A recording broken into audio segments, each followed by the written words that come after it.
Welcome to Olive Tree Community Spokane. The following recording is from our Boker Shabbat or Sabbath morning teaching. Let's join Brother Wade O'Connor as he teaches from the scriptures. So we've had an extended morning already between the difficulties getting going and the prayer, which is way better than any message I could give. I think we will just read through this portion. This particular Parasha, reading through the plagues that God brought on Egypt.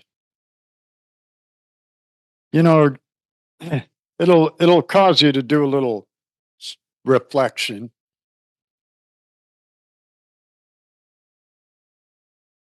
You know, it's easy to get that feeling of, oh yeah, God got them. That's good for them. They needed to be punished like that. Um, I just before we read through the portion, I just want to point out it's God has always had a plan for his creation. He has patterns, as I've said before, that are set out in his word. And he's very adamant in always acting according to those patterns and his purposes. When we look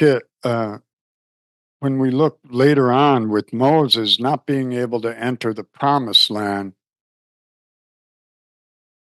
we see that it was because he struck that rock the second time instead of speaking to it. It violated the pattern that God had established. And even though Moses was the most humble man to ever walk the earth, according to, I think it's Numbers 12:3, even though, he was obedient, he was not obedient in that thing. We see other patterns, and we see a pattern that's kind of established here in Exodus with these plagues. If you look at the history of mankind, we have been dealing with these things. We have been dealing with most of the plagues that we read about. It's been a cyclical thing. We've certainly had pestilences, locusts, of course, have eaten up crops continually, hail. But interestingly, with these, we see that the first three of these plagues are administered by Aaron. And God tells Moses that he will be like God to Pharaoh, and Aaron will be like a prophet, right? Aaron administers the first three plagues. The first two of those plagues, the magicians of Pharaoh were able to duplicate. It is interesting when you think about it that if Aaron had had turned all the water to blood and called up frogs that over the land of Egypt, that it affected everyone. But it would seem that originally it hadn't affected everyone. I mean, what would the purpose of Pharaoh's magicians doing the same thing? It wouldn't really serve any great purpose, but it does seem likely that they recreated that plague for the Hebrew people. Specifically, when we get to the fourth plague, we see God saying, I will set apart my people. They're holy people. They were supposed to be set apart all along, but, I think God is faithful to allow us to go through some of those tribulations to understand our own shortcomings, right? But because we all have fallen and all have sinned and fall short of the glory of God. We see in end times in Revelation a replay of these same plagues that come up. And we'll, we will we will get into that. But the point is, these patterns will be fulfilled. To understand what might be coming up, we need to understand what was happening at the time here. The children of Israel, as I mentioned last week, had filled the land. They had left their set apartness, apparently. They were in Goshen. They were doing well. They got a little, maybe arrogant in their power because of Joseph. You know, they moved out into the land. They apparently were taking part in worshiping Egypt's gods. And so they suffered some judgment there as well. But when God sets them apart for the last 7 plagues, they are spared as long as they do what God says. Obviously, with the plague of the death of the firstborn, if they didn't uh, paint the lintel and the doorposts with blood, they wouldn't have been spared that. But God is forever faithful, both with his judgment for us, believers and unbelievers. Right? It is so easy. And what I started with here, the idea that, to celebrate our enemy's downfall, our enemy's punishment. And that is what I see, recently amongst people who claim to be believers. Trump is going to get them. We're going to shut this stuff down. It's the wrong attitude. And giving into that attitude, will bring judgment on you. This is not what God desires for anyone. For us to celebrate other people's troubles. Unbelievers, again, what do you expect from an unbeliever? To be faithful in worshiping God? They're not going to do that.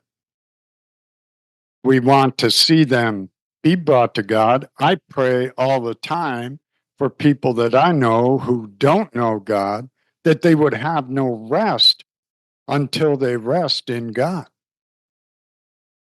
which is a hard prayer because I know it means that those people that I love, other people that I don't even know, but certainly the people that I love, are going to continually deal with difficult issues because God is going to continue to bring them through difficult issues till they get to the point where they get down on their knees and acknowledge that I cannot do this. I need you, God.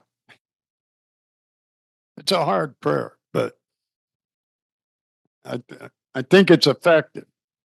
And you do need to be consistent and, just persistent in praying that. So this portion. And hey, anyone want to start us out reading? Someone who loves pronouncing all these names? Okay. Thank you, Denise.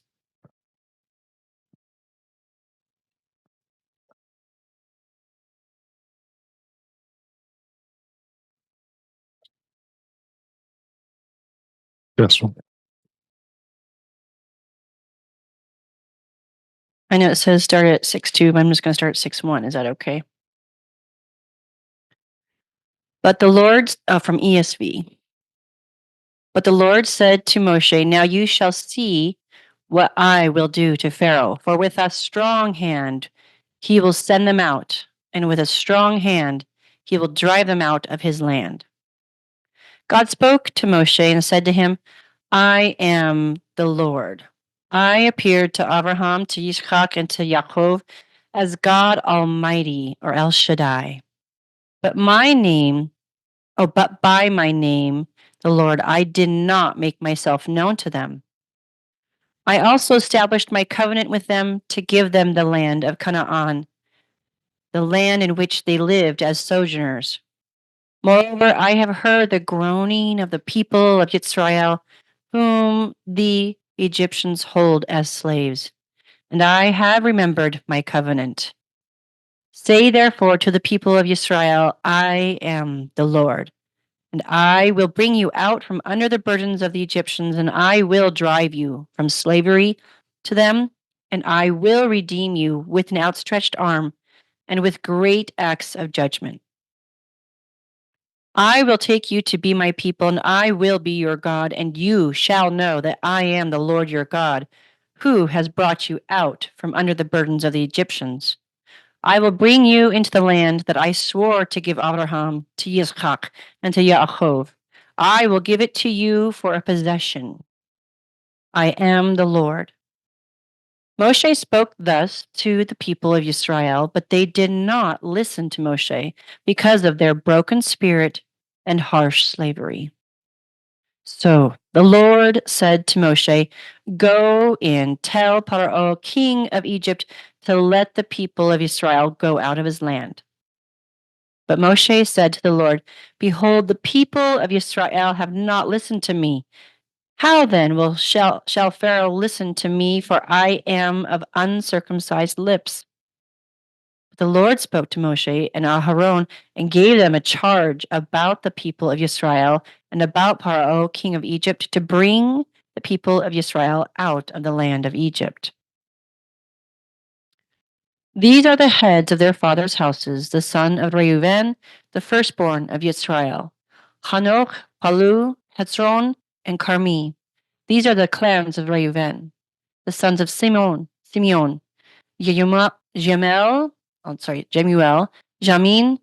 Ohad, Jachin, Zohar, and Shaul, the son of a Canaanite woman. These are the clans of Simeon. These are the names, or Shimon, isn't it? Shimon in Hebrew? Yeah. These are the names of the sons of Levi, according to their generations: Gershon, Kohath, and Merari. The years of the life of Levi being 137 years. The sons of Gershon, Limni and Shimei, by their clans. The sons of Kohath, Amram, Itzar, Hivron, and Uziel. The years of the life of Kohath being 133 years. The sons of Merari, Mahali, and Mushi. These are the clans of the Levites according to their generations. Amram took as his wife Jochebed, his father's sister, and she bore him Aharon and Moshe.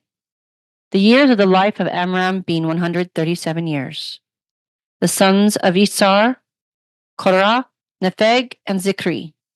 The sons of Uziel, Mishael, Elzaphan, and Sitri. Aharon took as his wife Elisheva, the daughter of Aminadav, and a sister of Nachshon, and she bore him Nadab, Avihu, Eleazar, and Ithamar. The sons of Korah, Asir, Elkanah, and Abiasaph. These are the clans of the Korahites. Eleazar, Aaron's son, took as his wife one of the daughters of Putiel, and she bore him Phinehas or Pinchas. These are the heads of the fathers' houses of the Levites by their clans. These are the Aaron and says the right. These are the Aaron and Moshe to whom the Lord said, "Bring out the people of Israel from the land of Mitzrayim by their hosts." It was they who spoke to Paro, king of Mitzrayim, about bringing out the people of Israel from Mitzrayim. This Moshe and this Aharon. On the day when the Lord spoke to Moshe in the land of Mitzrayim, the Lord said to Moshe, "I am the Lord. Tell Paro, king of Mitzrayim, all that I say to you." But Moshe said to the Lord, "Behold, I am of uncircumcised lips. How will Paro listen to me?"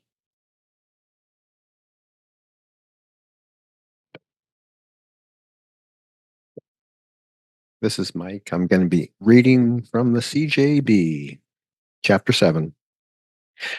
But Adonai said to Moshe, "I have put you in the place of God to Paro, and Aharon your brother will be your prophet.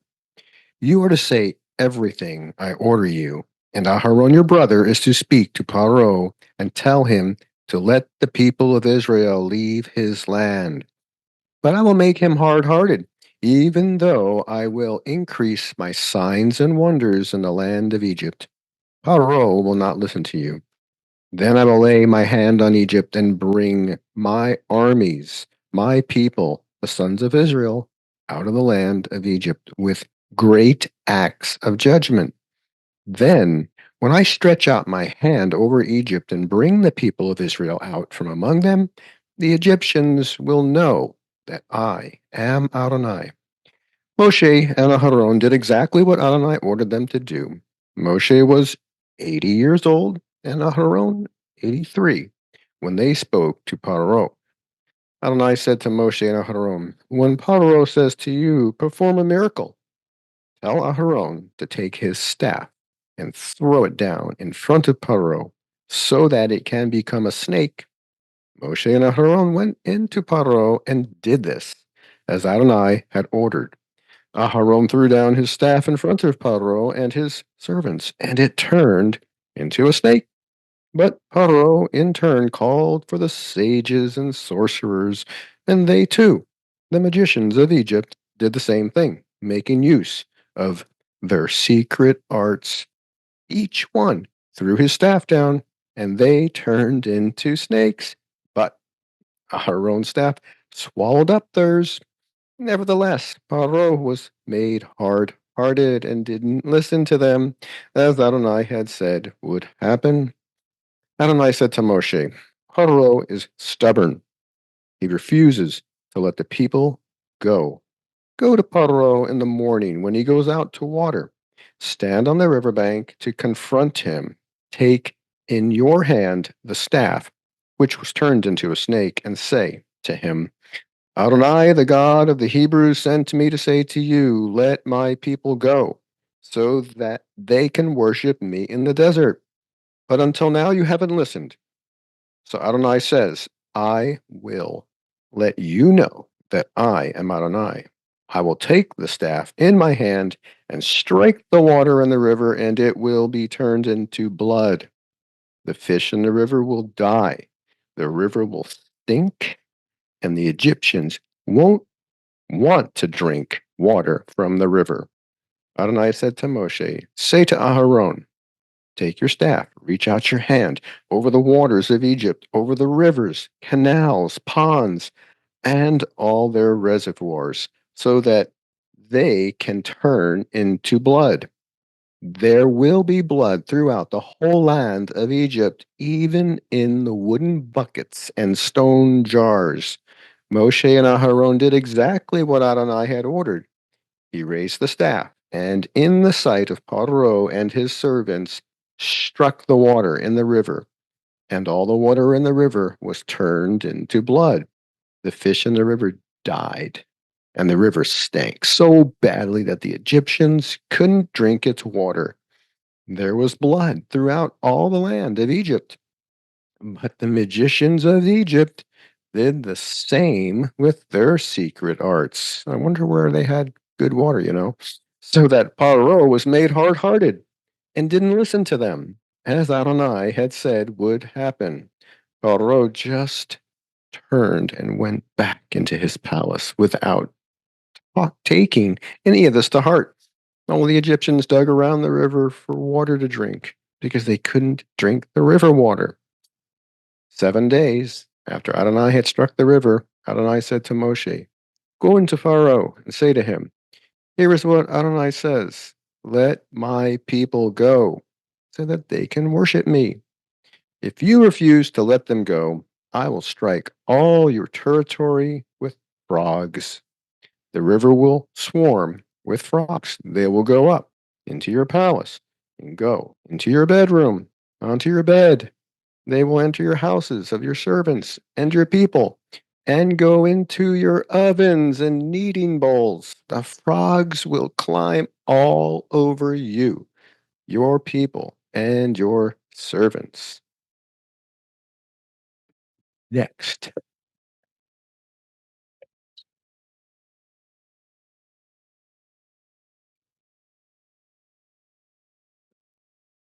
And the Lord spoke to Moshe, "Say to Aharon, stretch forth thy hand with thy rod over the streams, over the canals, and over the ponds, and cause frogs to come up upon the land of Mitzrayim." And Aharon stretched out his hand over the waters of Mitzrayim, and frogs came up and covered the land of Mitzrayim. And the magicians did so with their secret arts and brought up frogs on the land of Mitzrayim. Then Paro called to Moshe and Aharon and said, "Entreat the Lord that he may take away the frogs from me and from my people, and I will let the people go, that they may do sacrifice to the Lord." And Moshe said to Paro, "Challenge me to fix a time when I should entreat for thee and for thy servants and for thy people to destroy the frogs from thee and thy houses, that they may remain in the river only." And he said, "Tomorrow." And he said, "Be it according to thy word, that thou mayest know that there is none like Adonai our God. And the frogs shall depart from thee, and from thy houses, and from thy servants, and from thy people, and they shall remain in the river only." And Moshe and Aharon went out from Paro, and Moshe cried to the Lord because of the frogs which he had brought against Paro. And the Lord did according to the word of Moshe. And the frogs died out of the houses, and out of the courts, and out of the fields. And they gathered them together in heaps, and the land stank. But when Paro saw that there was respite, he hardened his heart, and hearkened not to them, as the Lord had said. And the Lord said to Moshe, "Say to Aharon, stretch out thy rod and smite the dust of the land, that it may turn into lice throughout all the land of Mizraim." And they did so. For Aharon stretched out his hand with the rod and smote the dust of the earth, and it became lice in man and in beast, and all of the dust of the land became lice throughout all the land of Mizraim. And the magicians did so with their secret arts to bring forth lice, but they could not. So there was lice on man and beast. Then the magicians said to Paro, "This is the finger of God?" And Paro's heart was hardened, and he hearkened not to them, as the Lord had said. And the Lord said to Moshe, "Rise up early in the morning and stand before Paro. Lo, he comes forth to the water, and say to him, Thus says Adonai, Let my people go, that they may serve me. Else, if thou wilt not let my people go, behold, I will send swarms of gnats upon thee and upon thy servants, and upon thy people, and into thy houses, and into the houses of the houses of Mizraim shall be full of swarms of gnats, and also the ground on which they are. And I will separate in that day the land of Goshen, on which my people dwell, that no swarms of gnats shall be there, to the end that thou may knowest that I am Adonai in the midst of all the earth." And I will put a division between my people and thy people. Tomorrow shall this sign be. And the Lord did so. And there came a grievous swarm of gnats into the house of Pharaoh, and into his servants' houses, and in all the land of Mizraim. The land was devastated by reason of the swarms of gnats. And Pharaoh called for Moshe and Aharon, and said, Go sacrifice to your God in the land. And Moshe said, It is not proper to do so, for we shall sacrifice the abomination of Mizraim to the Lord our God. Lo, shall we sacrifice the abomination of Mizraim before their eyes? And will they not stone us? We will go 3 days' journey into the wilderness and sacrifice to the Lord our God, and he shall command us. And Pharaoh said, I will let you go, that you may sacrifice to the Lord your God in the wilderness. Only you shall not go very far away. Entreat for me. And Moshe said, Behold, I will go out from thee, and I will entreat the Lord that the swarms of gnats may depart from Pharaoh, from his servants, and from his people tomorrow. But let not Pharaoh deal deceitfully any more in not letting the people go sacrifice to the Lord. And Moshe went out from Pharaoh and entreated to the Lord, and Adonai did according to the word of Moshe, and he removed the swarms of gnats from Pharaoh, from his servants, from his people. There remained not one. And Pharaoh hardens his heart at this time also, neither would he let the people go. Then Adonai said to Moses, Go into Pharaoh and tell him, This is what Adonai, the God of the Hebrews, says.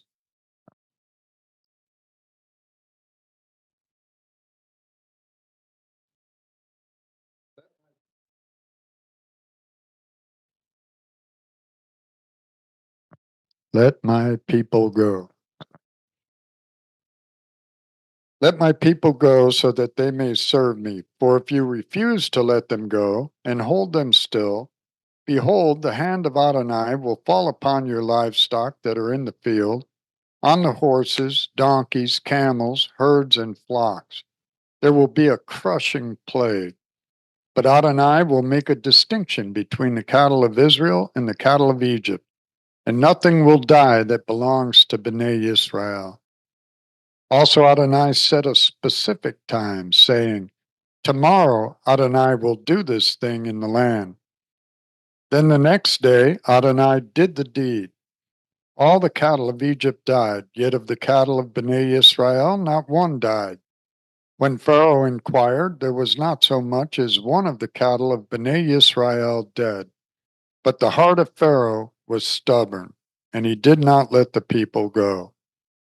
Then Adonai said to Moses and Aaron, Take handfuls of soot from the furnace, and have Moses throw it heavenward in the sight of Pharaoh. It will become fine dust over all the land of Egypt, and will become boils erupting with sores on both men and animal throughout all the land. So they took soot from the furnace and stood before Pharaoh. When Moses threw it heavenward, it became boils erupting with sores on both men and animals. Moreover, the magicians could not stand before Moses because of the boils, because they were on the magicians, as on all the Egyptians. But Adonai hardened the heart of Pharaoh, so he did not listen to them, just as Adonai had said to Moses.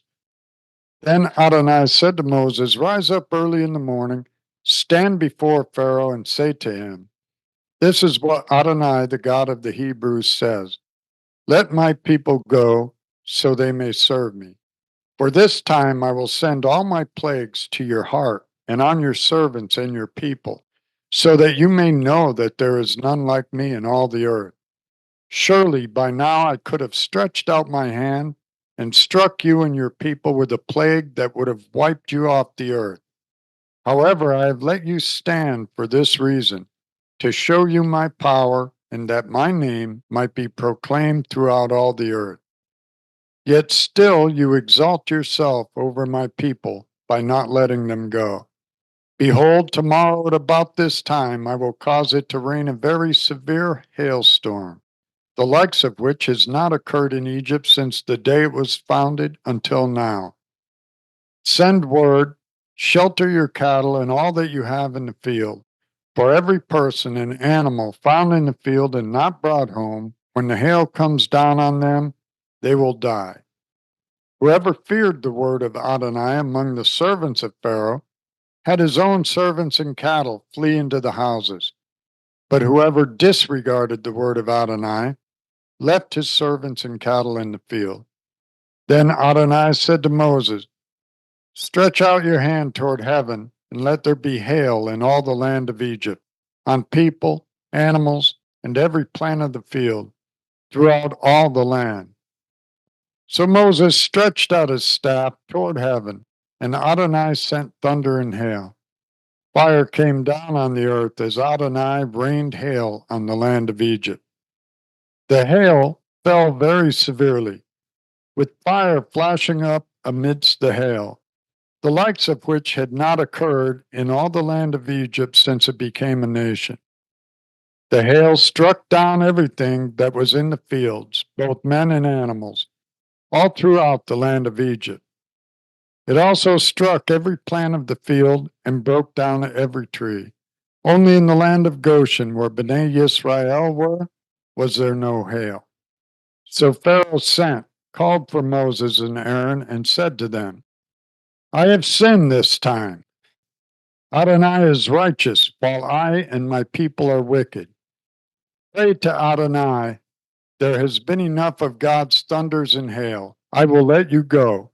You don't have to stay any longer.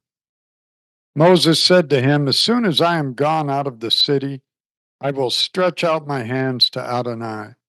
The thunder will cease and there will be no more hail, so you may know that the earth is Adonai's. But as for you and your servants, I know that you do not yet fear Adonai Elohim. The flax and the barley were destroyed because the barley was in the ear and the flax was in bloom. But the wheat and the spelt were not destroyed because they ripen later. Moses went out of the city away from Pharaoh and stretched out his hands to Adonai. Then the thunder and hail ceased, and rain no longer poured down on the earth. But when Pharaoh saw that the rain, the hail, and the thunder had ceased, he increased his sin and hardened his heart, both he and his servants. So Pharaoh's heart was hardened, and he did not let Bnei Yisrael go, just as Adonai had said by Moses' hand.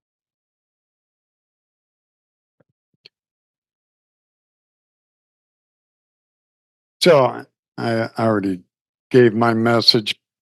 What we see here, though, is an arrogance, a defiance of God, a confidence by Pharaoh in himself, in his belief that he was God, and a failure to acknowledge God as the Lord of the earth. The people as well, their confidence was in Pharaoh.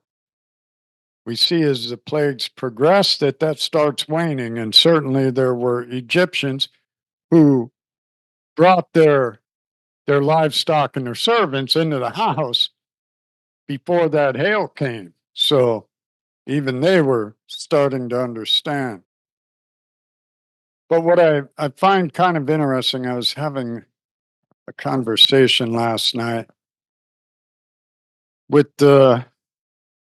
someone who, prays a lot, prays all the time, but I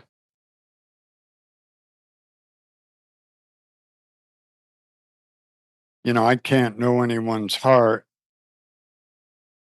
But they also express a desire for other people who think differently to be killed.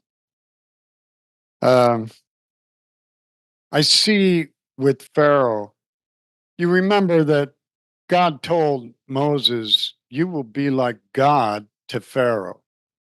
Well, when Pharaoh cries out to Moses to stop the plague, he's basically praying to God, please stop the plague. God answers him. And yet he hardens his heart, turns his back on what God desired for him to do, right? We have all done this. I mean, I've done it. I know that. Oh God, if you'll only do this, I'll do this.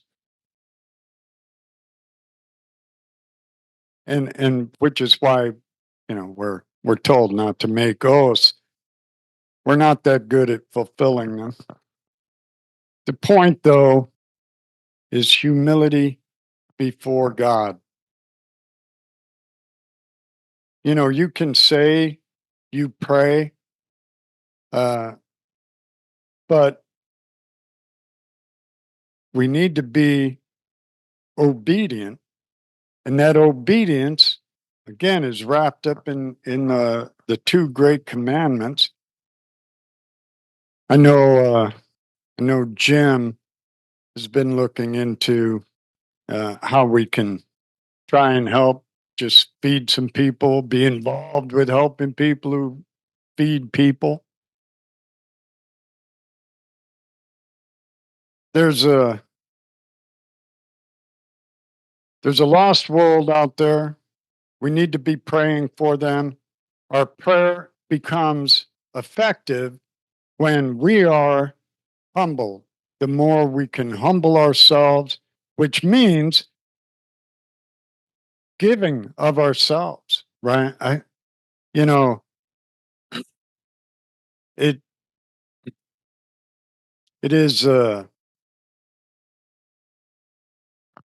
humbling thing to look around. I mean, I look at what I possess, which isn't a lot, but to realize that it's probably more than 80% of the people on the face of the earth have. And the very idea that, there are days, and I will tell you, as I've gotten older, I do not grumble. I know that grumbling is, it's just a sin because it is so completely selfish, right? But I'm not as thankful as I should be all the time. I'm thankful, but I mean, hey, I should be thankful, and everyone around me should know that I'm thankful uh, in the way that I treat them, right? Uh, we want people to see that. So anyway, we all understand humility is something that we need to pursue, and it's right down there on the ground before God.